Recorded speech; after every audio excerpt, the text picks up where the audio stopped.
Anda tahu kalau Anda pahit sama orang, Anda akan menyakiti yang lain.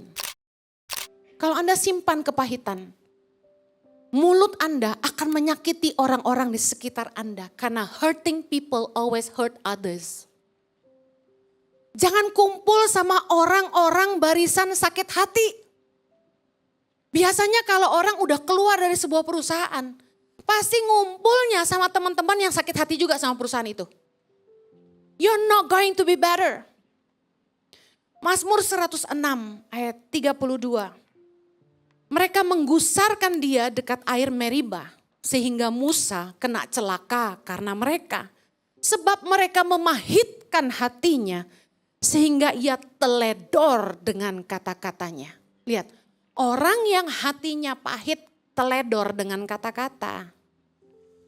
Makanya gini, ada pepatah berkata, jangan berjanji saat gembira. Jangan mengambil keputusan saat kamu marah. Jangan cepat-cepat bikin keputusan saat kita sedang marah. Udah pasti salah. Hati yang pahit dikatakan membuat orang teledor dengan kata-katanya. Artinya apa? Orang yang teledor itu, dia gak pikirin akibatnya. Dia gak pikir panjang. Bahkan dia gak mikir apakah kata-katanya akan melukai orang. Makanya jangan jadi orang yang pahit. Jangan dendaman. Jangan simpan kepahitan, kebencian. Tahu gak? Orang yang suka nyimpan kemarahan, kebencian itu akan berbahaya bagi sesama. Efesus 4 ayat 26 berkata, apabila kamu menjadi marah, janganlah kamu berbuat dosa. Mazmur 37 ayat 8 berkata, berhentilah marah, tinggalkanlah panas hati itu. Jangan marah, itu hanya membawa kepada kejahatan. Makanya kenapa Tuhan tuh ngajarin kita supaya kita ngampunin orang. Why should we forgive people? Supaya kita tuh, hati kita gak berubah jadi jahat. Dari marah bisa jadi jahat sama orang. Tahu gak, kemarahan dan kepahitan merupakan celah pintu untuk iblis memperalat kita untuk berbuat jahat. Anda percaya?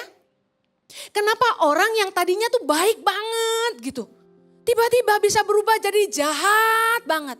Cuma gara-gara dia dikecewakan, gara-gara dia sakit hati, dia marah, berubah dari baik jadi jahat.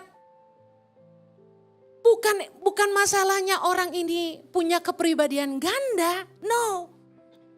Dia nggak jaga hati aja. Karena kepahitan, kemarahan menjadi celah yang kita buka untuk iblis menguasai hati kita dan memperalat kita untuk berbuat jahat. Kita lihat dalam Kejadian 4, dalam kisah Kain dan Habel. Kita baca ayat keempat sama-sama. Habel juga mempersembahkan korban persembahan dari anak sulung kambing dombanya, yakni lemak-lemaknya. Maka Tuhan mengindahkan Habel dan korban persembahannya itu. Tetapi Kain dan korban persembahannya tidak diindahkannya. Lalu hati Kain menjadi sangat panas dan mukanya muram. Ayat ke-6 sama-sama. Firman Tuhan kepada Kain, mengapa hatimu panas dan mukamu muram? Apakah mukamu tidak akan berseri jika engkau berbuat baik? Tetapi jika engkau tidak berbuat baik, lihat, dosa sudah mengintip di depan pintu. Ia sangat menggoda engkau, tetapi engkau harus berkuasa atasnya. Ayat 8. Kata Kain kepada Habel adiknya, marilah kita pergi ke padang. Ketika mereka ada di padang, tiba-tiba Kain memukul Habel adiknya itu dan membunuh dia. Perhatikan, bermula dari iri hati. Hati-hati yang suka dengki sama orang. Bermula dari iri hati. Dia marah, mukanya muram. Apa yang dia lakukan? Saya yakin sebelum orang bikin kejahatan dia udah renungkan. Dia udah rencanain.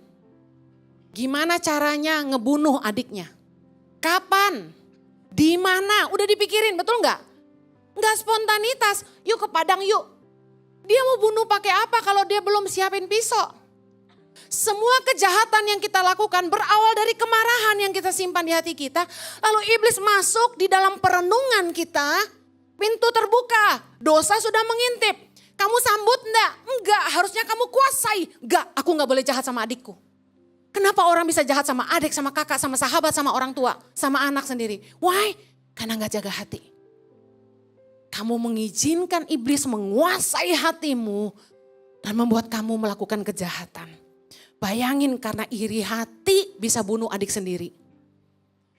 Jangan sampai kita nyimpan benci, jangan sampai nyimpan iri hati, jangan simpan kemarahan, jangan simpan kepahitan. Katakan amin. Ibadah Gereja Impact Community Indonesia ada di setiap minggu. Anda bisa mengajak teman, keluarga, dan relasi untuk ikut beribadah bersama.